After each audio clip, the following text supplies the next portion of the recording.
আসসালামু আলাইকুম সুপ্রিয় শিক্ষার্থীবৃন্দ, আরও একটি নতুন ভিডিও নিয়ে আপনাদের সামনে হাজির হলাম। আমাদের আজকের আলোচনার বিষয় সমন। তো সমন শব্দটার সাথে আমরা সকলেই পরিচিত, কিন্তু এই সমন সংক্রান্ত যাবতীয় বিষয় ইনশাআল্লাহ আজকের ক্লাসে আমরা উপস্থাপন করব। তো সরাসরি আলোচনায় চলে যাচ্ছি।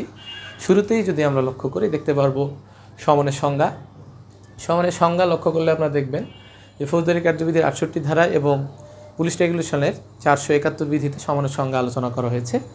সমনের সংজ্ঞায় আমরা জানি এটি একটি লিখিত আদেশ, সেহেতু এর সংজ্ঞায় বলা হয়েছে যে কোনো মামলার বাদী, আসামি বা সাক্ষীকে কোনো একটি নির্দিষ্ট দিন এবং নির্দিষ্ট সময়ে আদালতে হাজির হওয়ার জন্য আদালতের ম্যাজিস্ট্রেট অথবা প্রিজাইডিং কর্মকর্তা কর্তৃক যে ২ কপি লিখিত আদেশনামা ইস্যু করা হয় তাকেই সমন বলে।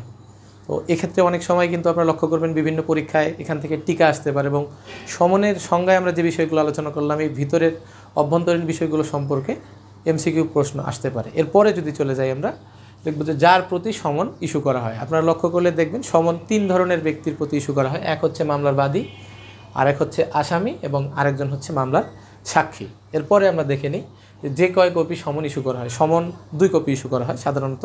১ কপি যাকে সমন প্রদান করতে হবে তাকে দেয়া হয় এবং অপর কপিতে তার প্রাপ্তি স্বীকারপত্র বা স্বাক্ষর গ্রহণ করতে হয়। এরপরে চলে যাচ্ছি আমরা যে সমনে কী কী বিষয় উল্লেখ থাকে। সমনে আপনারা দেখতে পারবেন সমনে উল্লেখ থাকে হচ্ছে যে ইস্যুকারী আদালতের নাম ও সিল এবং ইস্যুকারী ম্যাজিস্ট্রেট বা প্রিজাইডিং কর্মকর্তার স্বাক্ষর ও সিল এবং যে ব্যক্তির নামে সমন ইস্যু করা হয়েছে সেই ব্যক্তির নাম ও ঠিকানা এবং আদালতে হাজির হওয়ার তারিখ ও সময়, এই কয়েকটি বিষয় কিন্তু সমনে উল্লেখ থাকে। এরপরে যদি চলে যাই আমরা যে সমন কে জারি করতে পারে, এখান থেকে কিন্তু প্রশ্ন আসে যে সমনে কী কী বিষয় উল্লেখ থাকে। এখান থেকেও প্রশ্ন আসতে পারে যে এই বিষয়গুলো দিয়ে আবার জিজ্ঞেস করতে পারে সমনে কি বিষয় উল্লেখ থাকে না। সেক্ষেত্রে অবশ্যই এই বিষয়গুলো জানলে আমাদের উত্তর করতে সহজ হবে। আবার প্রশ্ন আসতে পারে সমন জারি করেন কয় ধরনের ব্যক্তি। তো সমন জারি করে হচ্ছে ৩ ধরনের ব্যক্তি। এটি এমসিকিউর জন্য গুরুত্বপূর্ণ। কারা কারা এই সমন জারি করে? এই সমন জারি করে সাধারণত পুলিশ, পুলিশের যে কোনো কর্মচারী বা পুলিশ অফিসার যাকে দায়িত্ব প্রদান করা হয়। তারপর হচ্ছে আদালতের যে কোনো কর্মচারী এবং আদালতের নির্দেশে অন্য যে কোনো ব্যক্তি। এই ৩ ধরনের ব্যক্তি সমন জারি করতে পারেন। এবারে আমরা ডিটেলসে শিখব যে সমন জারি করার পদ্ধতি সম্পর্কে। সমন জারি করার পদ্ধতি সম্পর্কে আপনারা লক্ষ্য করলে দেখবেন যে আমাদের দেশে যেগুলো প্রচলিত আইন রয়েছে তার মধ্যে ফৌজদারি কার্যবিধি আইন অনুযায়ী সমন জারি করা হয় থাকে। পাশাপাশি নারী ও শিশু নির্যাতন দমন আইন অনুযায়ী, এসিড অপরাধ দমন আইন অনুযায়ী এবং গ্রাম আদালত আইন অনুযায়ী, এই 4টি আইন অনুসারে আমরা সাধারণত দেখতে পারি সমন জারি করার পদ্ধতি। এবং এক্ষেত্রে গ্রাম আদালত আইন থেকে কিন্তু 2022 সালে একটি প্রশ্ন এসেছিল। এরপরে চলে যাই আমরা যে ফৌজদারি কার্যবিধি আইন অনুযায়ী সমন জারির পদ্ধতি সম্পর্কে আমরা একটু দেখে নিই। তো সমন জারির পদ্ধতি আমরা নর্মালি জানি যে 69 ধারায় সমন জারির পদ্ধতি আলোচনা করা হয়েছে। সেখানে বলা হয়েছে যে যাকে সমন জারি করতে হবে তাকে সমনের 1 কপি প্রদান করতে হবে, তারপর অন্য কপিতে তার প্রাপ্তি স্বীকার গ্রহণ করতে হবে এবং বেসরকারি ব্যক্তি হলে তার অফিস প্রধানের নিকট সমন জারি করে তার প্রাপ্তি স্বীকার গ্রহণ করতে হবে, অথবা ডাকযোগে তার নিকট সমনের 2 কপি প্রেরণ করতে হবে। তো এক্ষেত্রে আমরা দেখে নিই যে ফৌজদারি কার্যবিধি অনুযায়ী কোন কোন ক্ষেত্রে বা কে কীভাবে সমন জারি করে থাকে। তো শুরুতেই আমরা দেখে নিই উপস্থিত ব্যক্তির ক্ষেত্রে সমন জারি। আমি যেটি বললাম যে 69 ধারায় আমরা যে সমন জারির পদ্ধতি 3টি দেখেছি, এই 3টি সাধারণত যাকে সমন জারি করতে হবে তাকে যদি উপস্থিত পাওয়া যায় সেক্ষেত্রে তার সমন জারির পদ্ধতি হচ্ছে 69-এর 1-এ হচ্ছে সমনের 1 কপি তাকে প্রদান করতে হবে। 69-এর 2-এ বলা হয়েছে তার অপর কপিতে তার প্রাপ্তি স্বীকার বা স্বাক্ষর গ্রহণ করতে হবে এবং 69-এর 3-এ বলা হয়েছে বেসরকারি ব্যক্তির প্রতি সমন জারি। এটা একটু মনে রাখবেন আপনারা, এটা এমসিকিউ পরীক্ষাও আসতে পারে, লিখিত পরীক্ষাও আসতে পারে যে বেসরকারি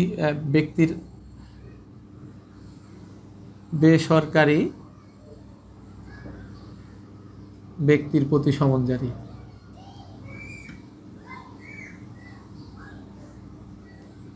এটা দেখতে পারবেন আপনারা এই 69 এই বিষয়টা আলোচনা করা হয়েছে। এরপরে যদি চলে যাই আমরা যে অনুপস্থিত ব্যক্তির ক্ষেত্রে পদ্ধতি আলোচনা করা হয়েছে।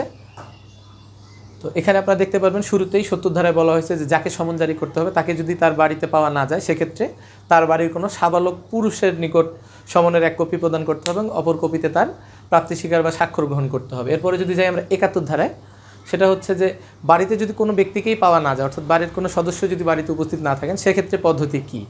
তো সেক্ষেত্রে অবশ্যই 2 বা ততোধিক সাক্ষী ডেকে তার বাড়ির যে কোনো প্রকাশ্য স্থানে সমন টাঙিয়ে দিতে হবে বা লটকিয়ে দিতে হবে। এবং এরপরে যদি যাই আমরা ৭২ ধারায়, এটা অনুরূপভাবে বেসরকারি ব্যক্তির মতোই, এটা আমরা ৭২-এ দেখতে পাই সরকারি ব্যক্তির ক্ষেত্রে সমন জারির পদ্ধতি। সরকারি ব্যক্তির প্রতি সমন জারির পদ্ধতি, এটা বেসরকারি ব্যক্তির প্রতি সমন জারির পদ্ধতিরই অনুরূপ, অর্থাৎ তার প্রতিষ্ঠান প্রদানের নিকট সমনের এক কপি প্রদান করতে হবে এবং অপর কপিতে তার প্রতিষ্ঠান প্রদানের প্রাপ্তি স্বীকার বা স্বাক্ষর গ্রহণ করতে হবে। যদি ডাকযোগে প্রেরণের প্রয়োজন হয় সেক্ষেত্রে ডাকযোগেও প্রেরণ করে সমন জারি করা যাবে। তবে এক্ষেত্রে অবশ্যই বেসরকারি ব্যক্তি হোক বা সরকারি ব্যক্তির হোক, ডাকযোগে প্রেরণের ক্ষেত্রে অবশ্যই 2 কপি সমন পাঠাতে হবে। আচ্ছা, এরপরে চলে যাচ্ছি আমরা ৭৩ ধারায়। ৭৩ ধারায় দেখতে পারবো আমরা যে এখতিয়ারের বাহিরে সমন প্রেরণ, অর্থাৎ যে ব্যক্তির নামে সমন জারি করার জন্য আদেশপ্রাপ্ত হয়েছেন, অর্থাৎ যাকে সমন জারি করবেন তিনি যদি আপনার এখতিয়ারাধীন এলাকার বাহিরে বসবাস করেন সেক্ষেত্রে সমন জারির পদ্ধতি। এটা লক্ষ্য করলে আমরা দেখব ৭৩ ধারায় এই বিষয়টা আলোচনা করা হয়েছে। এবং এক্ষেত্রে সমন জারির পদ্ধতি হচ্ছে যে এখতিয়ারাধীন এলাকার ম্যাজিস্ট্রেটের নিকট প্রেরণ করতে হবে। ওই এলাকার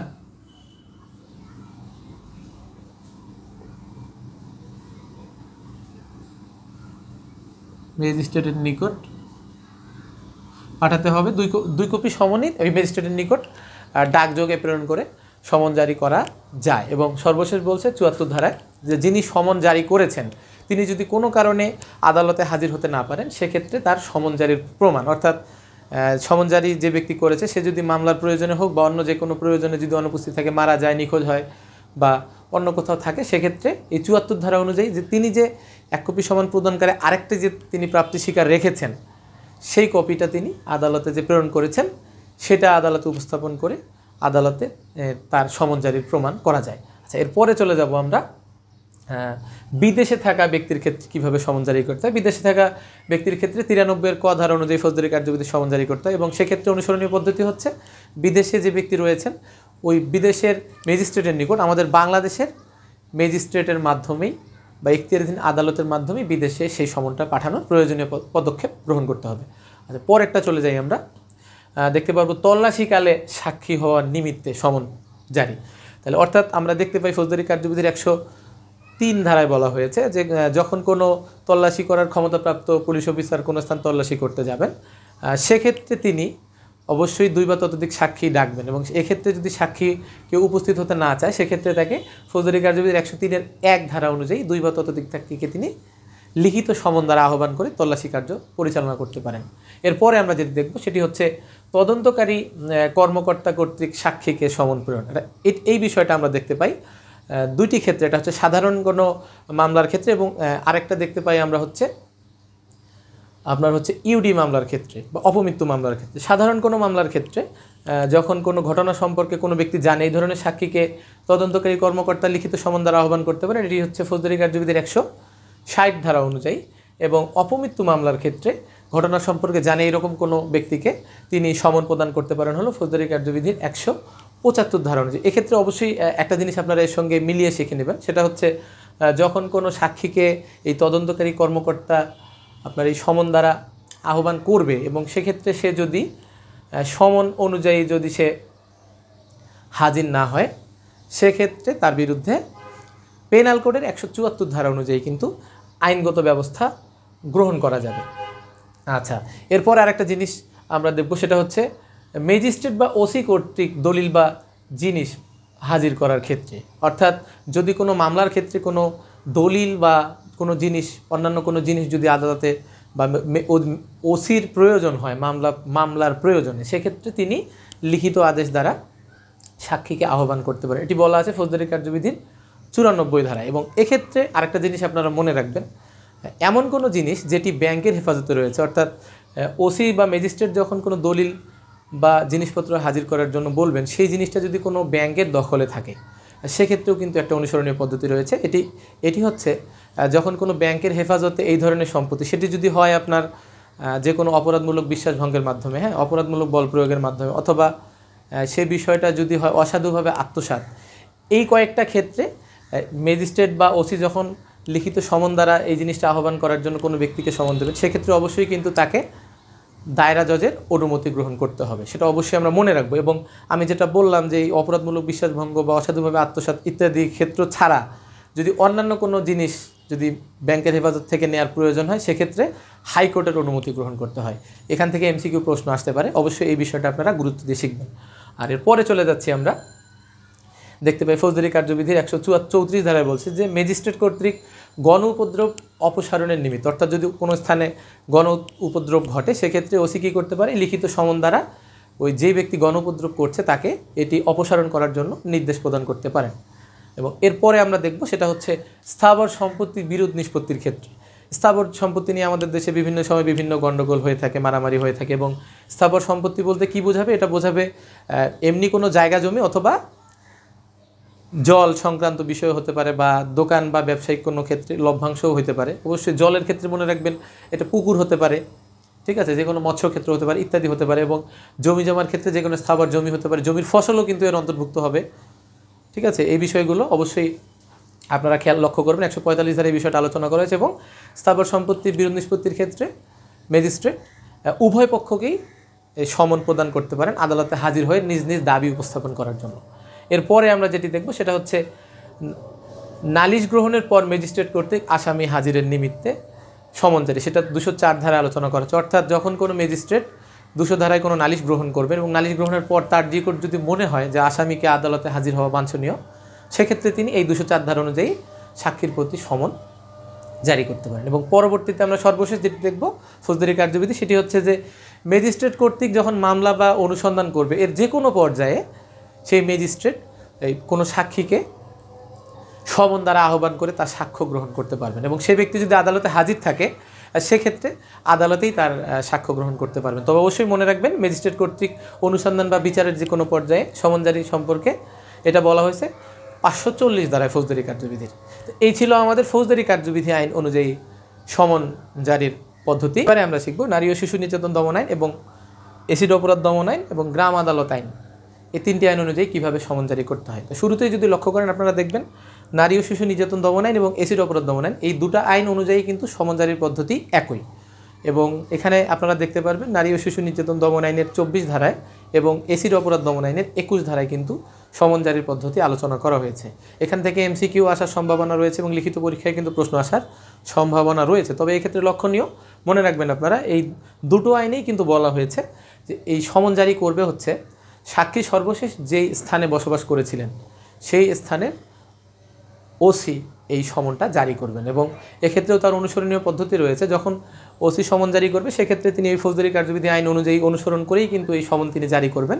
এবং সমন জারি করার পর তিনি সমনের এক কপি অবশ্যই সংশ্লিষ্ট ব্যক্তিকে প্রদান করবেন এবং অপর কপি কী করবেন, তিনি অপর কপি তিনি যদি সেই সমনটা তার নিকট অন্য কোনো জেলা থেকে আসে সেক্ষেত্রে সংশ্লিষ্ট জেলার এসপি অথবা পুলিশ কমিশনারের নিকট তিনি ডাকযোগে এক কপি কিন্তু প্রেরণ করবেন। মনে রাখবেন আপনারা এক্ষেত্রে শুধুমাত্র এক কপি। অন্যান্য ক্ষেত্রে যে সমন পাঠানো হয়েছে বেসরকারি ব্যক্তি বা সরকারি ব্যক্তির ক্ষেত্রে বা এখতিয়ারাধীন এলাকার বাইরে সেখানে কিন্তু 2 কপি প্রেরণ করা হয়েছে। বাট এই একটা জায়গায় আপনারা দেখবেন নারী ও শিশু নির্যাতন দমন আইন এবং এসিড অপরাধ দমন আইনের এখানে কিন্তু সমন জারি পদ্ধতিতে বলা হয়েছে এক কপি সমন সাক্ষীকে প্রদান করতে হবে এবং অপর কপিতে তার স্বাক্ষর গ্রহণ করে সংশ্লিষ্ট জেলার এসপি বা পুলিশ কমিশনারের নিকট পাঠাতে হবে। এবং সর্বশেষে আমরা যেটি দেখব গ্রাম আদালত আইন অনুযায়ী সমন জারির পদ্ধতি। গ্রাম আদালত আইন অনুযায়ী কিন্তু সমন জারির পদ্ধতি 10 ধারায় আলোচনা করা হয়েছে।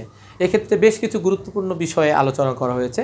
শুরুতেই যদি আমরা দেখি গ্রাম আদালত আইনের 1-এর ক উপধারা, এখানে বলছে যে সাক্ষীকে সশরীরে আদালতে হাজির হওয়া থেকে অব্যাহতি দিচ্ছে। অর্থাৎ দেওয়ানি কার্যবিধি আইনের 133-এর ক উপধারা এখানে বলছে যে কোনো সাক্ষী সশরীরে আদালতে হাজির হওয়ার প্রয়োজন হবে না মামলার ক্ষেত্রে, গ্রাম আদালত আইনের মামলার ক্ষেত্রে। এবং এখানে আরও বলছে যে যদি সাক্ষীকে আদালতে উপস্থিত করা অহেতুক বিলম্ব বা খরচ সাপেক্ষ হয় সেক্ষেত্রেও সাক্ষীকে আদালতে হাজির করার কোনো প্রয়োজন নাই। এবং তারপরে বলছে যে যদি সেক্ষেত্রে সাক্ষীকে হাজির করার প্রয়োজন নেই বা সাক্ষীকে সমন দেওয়ার কোনো দরকার নেই এবং সেক্ষেত্রে আদালত সমন দেওয়া থেকে বিরত থাকতে পারবে। এবং এরপরে গতে বলছে যে এখতিয়ারাধীন গ্রাম আদালতের এখতিয়ারাধীন এলাকার বাহিরে যদি সমন দেওয়ার প্রয়োজন হয় এবং অর্থাৎ যদি কোনো সাক্ষ্য অর্থাৎ মৌখিক সাক্ষ্য কোনো সাক্ষীর সাক্ষ্য বা দলিলের যদি প্রয়োজন হয় সেক্ষেত্রে গ্রাম আদালত কী করবেন, যে ব্যক্তির ওই সাক্ষীকে আহ্বান করবে তার নিকট থেকে যুক্তিসঙ্গত পরিমাণ